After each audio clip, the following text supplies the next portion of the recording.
So আজকের এই ভিডিওতে তোমাকে আমি এমন একটা হিডেন স্ট্র্যাটেজি দিব যেটার মাধ্যমে তুমি তোমার ফান্ডকে ধরে রাখতে পারবে। ভিডিও শুরুতে তোমাকে একটা কথা বলে নেই, আমি চেষ্টা করব সর্বোচ্চ মাত্রার ভয়েসটা ক্লিয়ার করার, কিন্তু আনফরচুনেটলি কথা বলার সময় আমার মুখ থেকে রক্ত বের হয়, তাই ভয়েসটা ক্লিয়ার না হইতে পারে। So let's begin. মনে আছে ভিডিও শুরুতে তোমাকে কি বলা হয়েছে, কিভাবে তুমি তোমার ফান্ডকে ধরে রাখতে পারবে? আমার কাছে এমন অনেক প্রো ট্রেডারের কালেকশন আছে যারা দিনে 1 থেকে 3 লক্ষ টাকা ইনকাম করে, কিন্তু তারা ধরে রাখতে পারে না।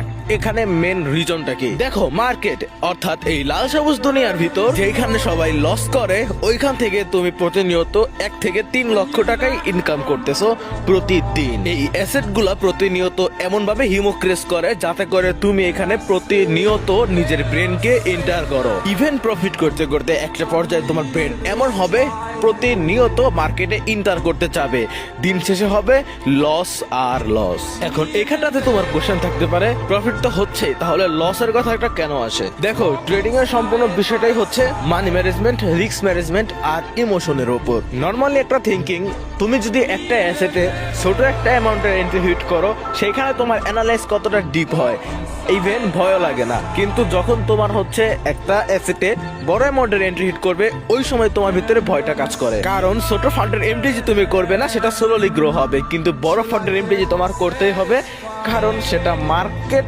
কন্ডিশন যেমনই হোক প্রফিট লাগবে। এই প্রফিট লাগবে চিন্তা ভাবনাকে, তোমার ব্রেন আর মন মানসিকতাকে একদমই পরিবর্তন করে ফেলে। দিন শেষে 1 লক্ষ টাকা ইনকাম থাকার পরেও তুমি এন্ট্রি প্লেস করো আর ওভার ট্রেডিং এর জন্যই লসটা হয়ে যায়। হ্যাশট্যাগ আমাকে দিয়ে কিচ্ছু হবে না। আবার এই তুমি 10-15 মিনিট আগে 1 লক্ষ টাকায় ইনকাম করেছো।